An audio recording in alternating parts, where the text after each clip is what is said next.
একটা মেয়ে বিয়ের পর না চায় তার বাবার বাড়িতে থাকতে, আবার না চায় তার শ্বশুর বাড়িতে থাকতে। মেয়েটা চায় তার স্বামীর যদি নিজের একটা কুঁড়ের ঘর থাকে, সেখানে তার স্বামীর সাথে দুঃখ ভাগাভাগি করে থাকতে। কারণ মেয়েরা সবকিছু সহ্য করতে পারে, বিয়ের পরে যদি কেউ তাকে খোঁচা মেরে নানান ধরনের কথা শোনায়, সেটা একজন মেয়ে কখনো সহ্য করতে পারে না। সো হাই এভরিওয়ান, কেমন আছেন সবাই? আজকে যেহেতু ফ্রাইডে ছিল, তো সকাল সকাল ঘুম থেকে উঠে সবার আগে বেডশিটটা চেঞ্জ করে নিলাম। কারণ আমি প্রতি সপ্তাহে ফ্রাইডেতে বেডশিটটা চেঞ্জ করি, আর আগের যেটা থাকে সেটা হচ্ছে ধুয়ে ফেলি। তো এখানে বেডশিট চেঞ্জ করার সময় আমার ছোট ছেলেটা যে কি লাফালাফি শুরু করেছে, মানে যখনই বিছানার চাদর এরকম চেঞ্জ করতে আসি, দুই ভাই বিছানার উপর উঠে এভাবে লাফালাফি শুরু করে দেয়। ওরা যে কি আনন্দ পায় বুঝি না।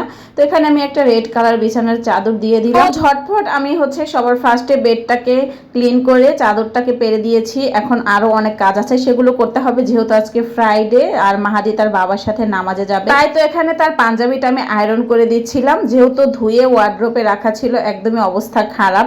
তো ভাবলাম এটাকে একটু আয়রন করে রাখি, যাতে নামাজে যাওয়ার সময় তাড়াহুড়া না লাগে। আমি চেষ্টা করি প্রত্যেক ফ্রাইডেতে নামাজে যাওয়ার আগে মাহাদির সব কিছু গুছিয়ে রাখার, কারণ ওই দিনটাতে অনেক বেশি তাড়াহুড়া থাকে, কাজ থাকে অনেক বেশি, রান্নাবান্না থাকে, আর সংসারের অনেক কাজ তো থাকে। সকাল থেকে অনেক কাজ করেছি, রান্নাবান্নাও অলমোস্ট শেষ হয়ে গিয়েছে। তো ভাবলাম সব খাবারগুলো টেবিলে দেওয়ার আগে টেবিলটাকে আগে ভালোভাবে ক্লিন করে নেই, তারপর খাবারগুলো টেবিলে এনে এনে রাখবো। আজকে রান্নাবান্নার কোনো ভিডিওই আপনাদের সাথে শেয়ার করতে পারলাম না, কারণ অনেক বেশি ব্যস্ত ছিল আজকের দিনটা, মানে অনেক কাজ করেছি সারাদিনে। আর আমার সাথে প্রত্যেকটা ফ্রাইডেতেই এরকম হয়, ফ্রাইডেতে মনে হয় আমার কাজের পরিমাণ আরো অনেক বেশি বেড়ে যায়। আর এই খাবার টেবিলটা যে দিনের ভিতর কতবার মোছা হয়, তারপরও জানি না এত ময়লা ধুলাবালি কোথা থেকে আসে।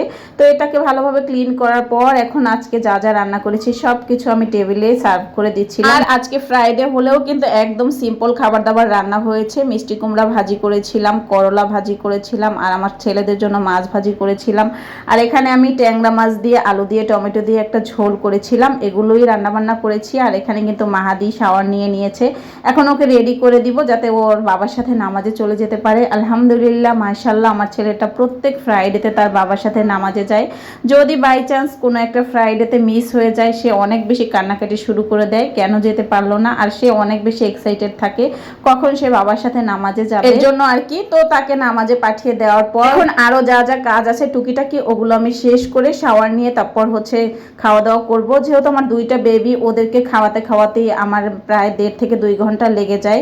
তো এই খাওয়ানোটা যে কি প্যারা, যাদের এরকম ছোট বাচ্চা আছে তারা জানে, বাচ্চা খাওয়ানোর মতো এরকম প্যারার কাজ আর একটাও নেই। আসলে প্রত্যেকটা মেয়ে চায় তার নিজের ছোট্ট একটা সংসার হোক, সে সেই সংসারে নিজের ইচ্ছা মতো চলবে, ইচ্ছা মতো কাজ করবে, কারো কোনো বাধা নিষেধ থাকবে না, কোনো কৈফিয়ত থাকবে না। এটা প্রত্যেকটা মেয়ের একটা স্বপ্ন থাকে, তাই না?